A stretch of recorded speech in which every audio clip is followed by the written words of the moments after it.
வணக்கம். நான் உங்களுடைய சரவணகுமரன். எஸ்எல்ஜியில் தொடர்ந்து நம்ம சமுதாயத்தில் இருக்க நிறைய விஷயங்களை செய்திகள் வர்றது, அதில் சமுதாயம் எப்படி செயல்படுது, நம்ம என்னெல்லாம் பண்ணலாம் அப்படிங்கிறத ஒரு ஃபிலாசபி ஆங்கிளாக, ஒரு சோஷியல் சைக்காலஜி ஆங்கிள்லையும், ஒரு பொது நல விரும்பிகளாக ஒவ்வொருத்தவங்க மனசில் இருக்கிற ஆதங்கங்களை வெளிப்படுத்துகிற விதமாகவும் நம்ம நிறைய விஷயங்கள் பேசும். அதில் சில விஷயங்கள் சயின்டிஃபிக்கான அப்ரோச்சோடு நம்ம சொல்லிடுறோம். சில விஷயங்கள் சமுதாயத்தில் இருக்க லாஜிக்லேருந்து வர விஷயங்களையும் எடுத்து சொல்லும். சில விஷயங்கள் சரியாக இருக்கும், ஆனால் ஒருத்தருடைய கட்ஸ் ஃபீலிங்லேருந்து வரும். கட் ஃபீலிங்னு சொல்கிற விஷயம். ஸோ சமுதாயத்தில் இந்த 3 விதமான விஷயங்கள்லேருந்தும், சயின்ஸ்லேருந்தும், லாஜிக்லேருந்தும், கட்ஸ்லேருந்தும் முடிவுகள் எடுக்கப்படுது, ஆக்ஷன்ஸ் நடக்குது, அதில் விளைவுகள் நடக்குது. இதுதான் நம்ம சேனலோட பேராகவும் சயின்ஸ் லாஜிக். அதாவது தனி மனிதன் எடுக்கிற முடிவுகளும் இந்த 3 உள்ளதாக இருக்கும், சமுதாயங்கள் எடுக்கிற முடிவுகளும் இந்த 3க்குள்ளே தான் இருக்கணும் இருக்குது விஷயங்கள்லுமே.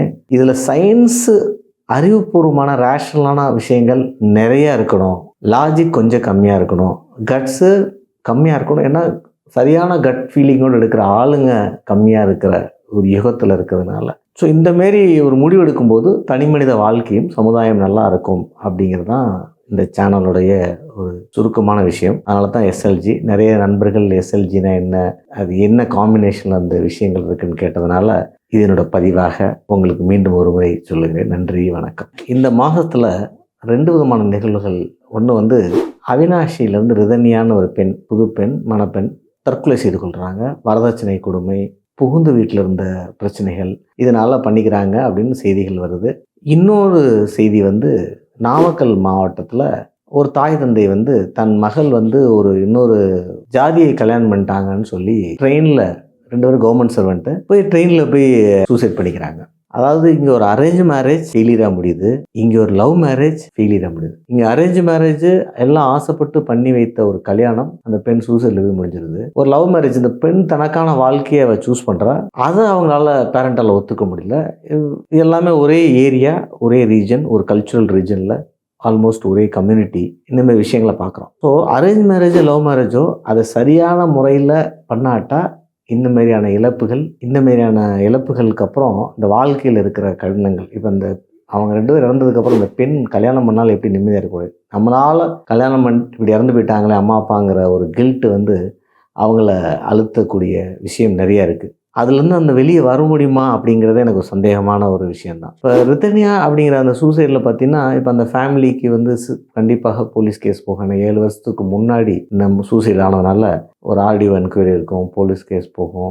ஸோ அதில் டெஃபினட்டாக ஒரு பெரிய சஃபரிங் அந்த அவங்க சைடில் இருக்குது. அந்த பையன் வீடு, அவங்க வீட்டில் அது எது சரி எது தப்புங்கிறதுக்குள்ளே நம்ம நீதிமன்றங்கள்லாம் போகாத, நமக்கு அந்த தகவல் தெரியாது.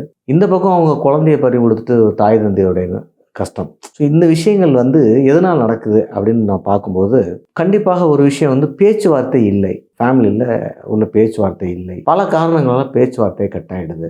இதுக்கு பேரண்ட் ஒரு காரணம், குழந்தைங்க ஒரு காரணம், 2 பேரும் காரணமாக இருக்கலாம். வாழ்க்கையோட வேகத்தில் இவங்க குழந்தைக்கு சேர்த்து வைக்கணும், ஏதோ வீடு வாங்கணும், நகை வாங்கி வைக்கணும்னு இவங்க ஓடிக்கிட்டு இருக்க, அந்த பெண் பெண்ணோ பையனோ படிக்கிறதுக்கு ஓடிட்டு இருக்க, சராசரியாக பேசக்கூடிய வாய்ப்புகள் குறைஞ்சது. 2வது, முன்னாடி இந்த பெண்களுக்கும் பசங்களுக்கெல்லாம் அடுத்தடுத்த சித்தப்பா, பெரியப்பா, மாமா, இந்தமாரி நிறைய பேர்கிட்ட பேசுறதுக்கான வாய்ப்பு இருந்தது. இன்னைக்கு அந்த வாய்ப்புகளும் இல்லை. அவங்க யார்கிட்டையாவது ஒரு விஷயத்த சொல்லி எப்படி கன்வின்ஸ் பண்ணுறது அப்படிங்கிறதும் தாண்டிடுச்சு. 3வது, பணம் பிரதானமாகி உறவுகள் மைனஸ் ஆகிடுது. இப்போ இந்தமாரி அரேஞ்ச் மேரேஜ் ரொம்ப ஆச்சரியமாக இருக்குது. இப்படிலாம் ஒரு ஈவெண்ட்டு நடக்க முடியுமா? அது ஒரே ரீஜனில் ஒரு சமுதாயத்தில் தெரிந்த குடும்பங்களுக்குள்ள ஒரு பெண் இவ்வளோ சித்திரவதைப்பட்டது வீடியோவில் ரிலீஸ் ஆகிற மாரியான விஷயங்கள் உறவு வேணும்னு நினைக்கிறவங்க பண்ண மாட்டாங்க. தெரியாத ஒரு பெண் இந்த அர்பன் செட்டப்பில் ஏதோ ஒரு சிட்டியில் 2 பேர் சம்மந்தமில்லாத ஆளுங்க 2 பேர் கல்யாணம் பண்ணிக்கும்போது, கல்யாணத்துக்கு அப்புறம் தான் ஒருத்தருடைய சில நேரங்களில் சுயரூபங்கள் தெரியும். நம்ம சொல்லுவாங்க 30, 60, 90 நாள் கணக்கு சொல்லுவாங்க. ஆசை 30, மோகம் அந்தமாரி. அந்த கணக்கில் 90 நாளுக்கு அப்புறம் அவங்க ரூபம் தெரியும் போது, ஐயோ இவங்க ஒரு ரொம்ப மோசமான ஆளாக இருக்கானு எஸ்கேப்பாக ட்ரை பண்ணும்போது வாய்ப்பு இல்லாமல் போயிடலாம் சில நேரங்களில். ஸோ இந்த மாதிரி எல்லாம் ஒரு தெரிந்த ஊர்களில் ஒரு தெரிந்த உறவுகள் கணக்குலனா நாளைக்கு அவங்க முகத்தை முழிக்கணுமே இருக்கும். அப்போ அந்த உறவு பாலங்கள்லாம் உடைபட்டு போய்விட்டதோ அப்படிங்கிறதையும் நம்ம பார்க்க வேண்டியது. 4வது, இந்த லவ் மேரேஜ் டெத்தை பொறுத்த மட்டும் நான் என்ன பார்க்குறேன்னா, சொந்தக்காரங்களுக்கு சொந்தங்கள் உடைஞ்சிருச்சு, பாலங்கள் உடைஞ்சிருச்சு, எமோஷனல் சப்போர்ட் இல்லை. ஆனால் சொந்தக்காரங்க இந்த மாதிரி வார்த்தைகளை பேசிடுவாங்கன்னு அந்த தாய் தந்தை பதறிடுறாங்க. உடனே ஜாதினா ஐயோ ஜாதி கொடுமையா இப்படிலாம் மக்கள் பண்ணுறாங்களா, அந்த விஷயத்துக்குள்ள நான் நான் அது கொஞ்சம் அகேன்ஸ்டாக தான் இருக்கேன். ஏன் அப்படின்னா, ஜாதிங்கிறது ஒரு ஆணையும் பெண்ணையும் பிரிக்கிறது அப்படிங்கிறது ஒரு பக்கம் இருந்தாலும், சமுதாயத்தில் பேசுறதுக்காக, அதாவது ஒரு சமுதாயம் வந்து ஜாதி மட்டும் இல்லை, கிளாஸ் நிறைய விஷயங்கள் வந்துடுது. இப்போ இதே வந்து பணக்கார வீட்டு பெண் சரியா, யாரையாவது ஒரு பையனை விரும்பி ஒரு ஏழையை கல்யாணம் பண்ணிட்டாங்க. ஃபார் எக்ஸாம்பிள் நீங்கள் வச்சுக்கோங்க, முனிசிபல் கார்பரேஷன் சென்னையில் ஒரு சராசரியாக ஒரு குரூப் டி வேலை பார்க்குற ஒரு பையன் வந்து ஒரு அதே சமுதாயத்தை சார்ந்த ஒரு ஐஏஎஸ் அதிகாரியோ இல்லை ஒரு ஒரு மினிஸ்டரோ அவங்க வீட்டில் பொண்ணை லவ் பண்ணி கல்யாணம் பண்ணால் அந்த கல்யாணம் ரொம்ப ஸ்மூத்தாக மகிழ்ச்சியாக அடா நம்மளாம் ஒரே ஜாதி நம்மளாம் சந்தோஷமாக இருக்கணும் அப்படி நடந்துருமானா நடக்காது. ஜாதிங்கிறது எப்படி ஒரு பிரிவினையோ, கிளாஸ் ஒரு பிரிவினை, இந்தமாரி பல பிரிவினைகள் இருக்குது. அப்படி ஒரு மீறி அந்த கல்யாணம் நடந்துச்சுன்னா அந்த பேரண்ட்ஸ் வந்து இப்படி ஆயிடுச்சு, இப்படி ஏமாந்துட்டீங்களா, உங்கள் பொண்ணு இப்படி பண்ணிட்டாளா, உங்கள் பையன் இப்படி பண்ணிட்டானா அப்படிங்கிற வார்த்தையில் சொந்தக்காரங்க கொன்றுவானுங்கிறதுக்காகவே இந்த பேரண்ட்ஸ் போயிட்டாங்க தான் பார்க்கலாம். இது ஜாதிங்கிற ஒரு அடையாளத்தில் மட்டும் பார்க்கல. இந்த பிரிவினைகள் மனித வாழ்க்கையில் இன்னைக்கு நிரந்தரமாக ட்ராவல் ஆகிட்டு இருக்கு. ஜாதிங்கிற ஒரு பிரிவினை, மதம்ங்கிற ஒரு பிரிவினை, கிளாஸ்ங்கிற ஒரு பிரிவினை. இந்த சின்ன வயசில் இருக்கவங்களுக்கு இந்த பிரிவினைகளுடைய அர்த்தம் புரியாது. இந்த பிரிவினைகள் உண்மையானவை. இதை நிரப்புறதுக்கு அரசாங்கங்கள் முயற்சி பண்ணலாம், ஒரு 2 காதலர்கள் முயற்சி பண்ண முடியாது. ஏன்னா அது ஒரு சத்திய சோதனை மாதிரி. அதை அவங்களால அந்த அவ்வளோ பெரிய பிரிவினைகளை அவங்கள்ட்ட ஜம்ப் பண்ணி தாண்டி ஓடிடலாம். ஆனால் சமுதாயம் ஜம்ப் பண்ணாது.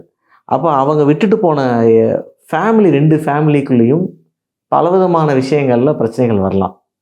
இது ஒரு காலத்துடைய விஷயம்தான். இதுக்கு எல்லா காலத்திலும் இருந்திருக்கு. சங்க காலத்தில் ஒரு பாடல் இருக்குது, ஒரு தாயார் தன் பெண்ணை காணோம்னு தேடுறாங்க. நைட்டில் அவங்க தேடி போயிட்டுருக்காங்க. விடிய காலில் ஒரு இடத்துக்கு போயிட்டு இருக்கும்போது அவங்களுக்கு திடீர்னு பக்கத்து ஊரில் கொட்டு சத்தம் கேட்குது. அப்போ ஐயோ இப்போ நம்ம பொண்ணு கல்யாணம் பண்ணிட்டான்னு சொல்லி திரும்பிடுறாங்க அழுதோட. ஏன்னா அந்த காலத்தில் இப்போ சங்கத்தில் எப்படி இருந்திருக்கணும்னா, அங்கேயும் வேறு வழி இல்லாமல் அரேஞ்ச் மேரேஜ் தாண்டி ஓடி போய் கல்யாணம் பண்ண வேண்டிய கட்டாயம் இருந்திருக்கும். ஸோ அந்த கட்டாயத்தில், ஆனால் அதே நேரத்தில் அந்த காலத்தில் அந்தந்த ஊரில் அட்லீஸ்ட் ஒத்துக்கிட்டு அவங்கள கல்யாணம் பண்ணி வச்சு அந்த ஊரில் ஒருத்தராக சேர்த்துக்கிற பாங்கு இருந்திருக்கு. இன்றைக்கி அதுக்கான வாய்ப்பு இல்லை. ஏன்னா லேண்டு காஸ்ட்லி, வீடு காஸ்ட்லியில் அந்த ஊரில் கல்யாணம் முடிச்சாலும் எங்கே போய் தங்க வைப்பாங்க. இன்னொன்று ஜாதிங்கிறது ரொம்ப ஸ்ட்ரிஞ்சண்டாக மாறின காலகட்டங்களில் எப்படி அந்த விஷயங்கள் சாத்தியப்படுங்கிற பிரச்சனைகள்லாம் இன்றைக்கி இருக்குது. ஆனால் சங்கத்திலேருந்து இந்த பிரச்சனைகள் தொடர்ந்துட்டு இருக்குன்னு பார்க்குறோம். இந்த மாதிரியான விஷயத்தில் சமூகம் தன்னை எப்படி மாற்றிக்கணும்? 2 உயிரை இப்போ அழிச்சிட்டாங்க. இந்த ஒரு காதல், அந்த பெண் காதல் பண்ணதுனால அவங்க அம்மா அப்பா போய் ட்ரெயினில் விழுகிற அளவுக்கு ஒரு ஃபீலிங் ஏன் வருதுன்னா, சொந்தங்களால் தானே. வேறு என்ன அவங்களுக்கு பாதிப்பு? அந்த பெண்ணோட வாழ்க்கையை அதுக்கு மேலே ஒன்றும் பண்ண போகிறதில்ல. இவங்கெல்லாம் சொல்லிடுவாங்களோ, ஏதாவது சொல்லி நம்மளை பற்றி பேசிடுவாங்க. அதை நம்ம உயர்ந்தவங்க, அடுத்தவங்க தாழ்ந்தவங்க, நம்ம பணக்காரங்க, அவங்க ஏழை, நம்ம இந்த மொழி பேசுகிறோம், அவங்க அந்த மொழி பேசுகிறவங்க, நம்ம இந்த ஸ்டேட்டு, அவங்க அந்த ஸ்டேட்டு, நம்ம இந்த கலரு, அவங்க அந்த கலரு, இந்தமாரி பல விதமான பிரிவினைகள் இருந்தாலும் இது சூசைடு வரைக்கும் அழுத்தப்படுத்தக்கூடிய விஷயம் சொந்தங்கள்லேருந்து வருகிறது அப்படிங்கிறத ஒரு சில கம்யூனிட்டியில் நம்ம பார்க்கும்போது, அந்தமாரி சமுதாயங்களில் கல்யாணம் நாடி நடந்துச்சுன்னா, அவர் ஜாதியை தாண்டி நடந்துட்டா அவங்க அதை சைலண்ட்டாக விட்டுட்டு போகிறாங்க. அதை ஏற்றுக்கலாங்களோ இல்லையோ, அந்த சொந்தக்காரங்க அதை பற்றி பேசுகிறதில்ல. அந்த டாப்பிக்கை அப்படியே அவாய்ட் பண்ணிட்டு போகிறாங்க. அது உண்மையிலேயே அந்த பேரண்ட்ஸுக்கு ஒரு பெரிய ரிலீஃப் தான். இப்போது பெரும்பாலும் குஜராத்தில் இருக்க சில சமுதாயங்களில் இந்த பாங்கை நம்ம பார்க்குறோம். அந்த பாங்கு தான் சரியான பாங்கு. அட்லீஸ்ட் அவங்க சந்தோஷமாக இருந்துட்டு போகலாம். அந்த பொண்ணை ஏற்றுக்கல, ஃபேமிலி ஏற்றுக்கல, இல்லை சமுதாயம் ஏற்றுக்கல, அட்லீஸ்ட் அதை இக்னோர் பண்ணி சைலண்ட்டாக அதை பற்றி நெகட்டிவாக பேசாமல், நெகட்டிவ் கமெண்ட் அடிக்காமல், அவங்கள ஃபர்தராக ப்ரெஷர் பண்ணாமல் இருக்கக்கூடிய ஒரு பாங்கு நம்ம குஜராத்தில் சில சமுதாயங்கள் பார்க்குறோம். அதை தமிழ் சமுதாயங்களும் எடுக்க வேண்டிய நேரம் விட்டது அப்படிங்கிறது தான் அந்த 2வது டெத்து. இந்த வரதட்சணை அப்படிங்கிறது ஒரு கொடுமை. அது இன்னும் தொடர்ந்து கொண்டு இருக்கிறது. அது இந்த மாதிரியான விஷயங்களில் பேச்சு, குழந்தைங்கள்ட்ட கல்யாணத்துக்கு அப்புறம் தொடர்ந்து பேசக்கூடிய அமைப்பை நம்ம உருவாக்கணும். ஏன்னா சொந்தங்கள் வீக்காகிறதுனால முழு பேர்டனும் அம்மா அப்பாவுக்கும் குழந்தைங்கள் நடுவில் வந்துருச்சு. சித்தப்பா, பெரியப்பா, மாமா, தாத்தா, இந்த சொந்தங்களுடைய மரியாதைகள், அதனுடைய பவர் குறைஞ்சிட்டதுனால, கவர்னிங் பவர் குறைஞ்சிட்டதுனால பேரண்ட்ஸ்க்கு அதிகமான லோடு விழுகுது. பட் இந்த சமுதாயம் அப்படித்தான் நகரப்போகிறது. நாம் அதை கடந்து தான் ஆக வேண்டும். ஸோ இதுமாரி மரணங்களை எப்படி தடுப்பது என்பது அரசும் யோசிக்க வேண்டிய விஷயமாக தான் நான் பார்க்குறேன். நன்றி, வணக்கம்.